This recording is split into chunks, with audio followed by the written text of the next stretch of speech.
Hey guys, I am Dark Desert Highway, and today we're going to do a small biography of Saul, who later changed his name to the Apostle Paul. Paul was a Greek-speaking Jew from Asia Minor. Until about the midpoint of his life, Paul was a member of the Pharisees, a religious party that emerged during the later Second Temple period. Pharisees were very careful students of the Hebrew Bible, and Paul was able to quote many scriptures from the Greek translation. Paul spent much of the first half of his life persecuting the Christian movement, an activity to which he refers to several times. Whatever his reasons, Paul's persecutions probably involved traveling from synagogue to synagogue and urging the punishment of Jews who accepted Jesus as the Messiah.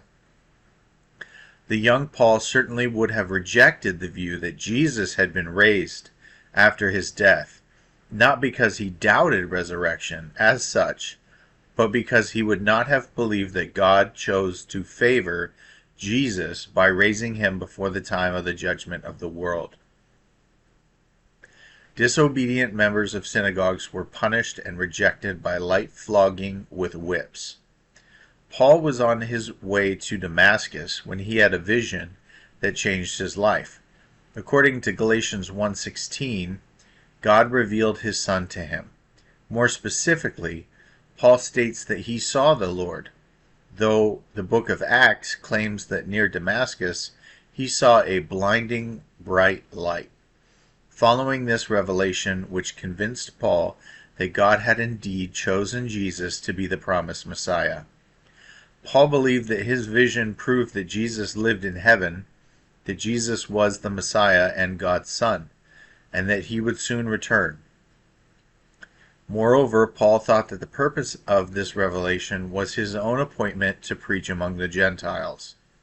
During the course of his missions, Paul realized that his preaching to Gentiles was creating difficulties for the Christians in Jerusalem, who thought that Gentiles must become Jewish in order to join the Christian movement. There he was arrested for taking a Gentile too far into the temple precincts, and, after a series of trials, he was sent to Rome. Moreover, Paul thought that the purpose of his revelation was his own appointment to preach among the Gentiles. By the time of his last letter, Romans, he could clearly describe his own place in God's plan.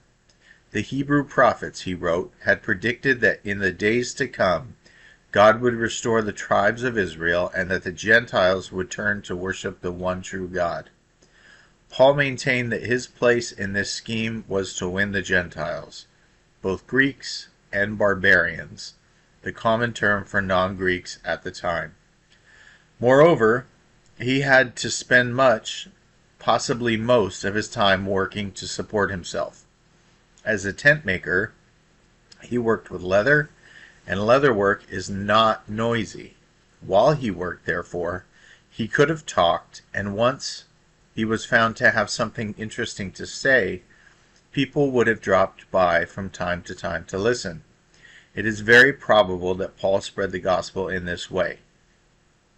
Of the 27 books in the New Testament, 13 are attributed to Paul, and approximately half of another, the Acts of Apostles, deal with Paul's life and works. Thus, about half of the New Testament stems from Paul and the people whom he influenced. Only 7 of the 13 letters, however, can be accepted as being entirely authentic, dictated by Paul himself. The others come from followers writing in his name, who often use material from his surviving letters and who may have had access to letters written by Paul that no longer survive.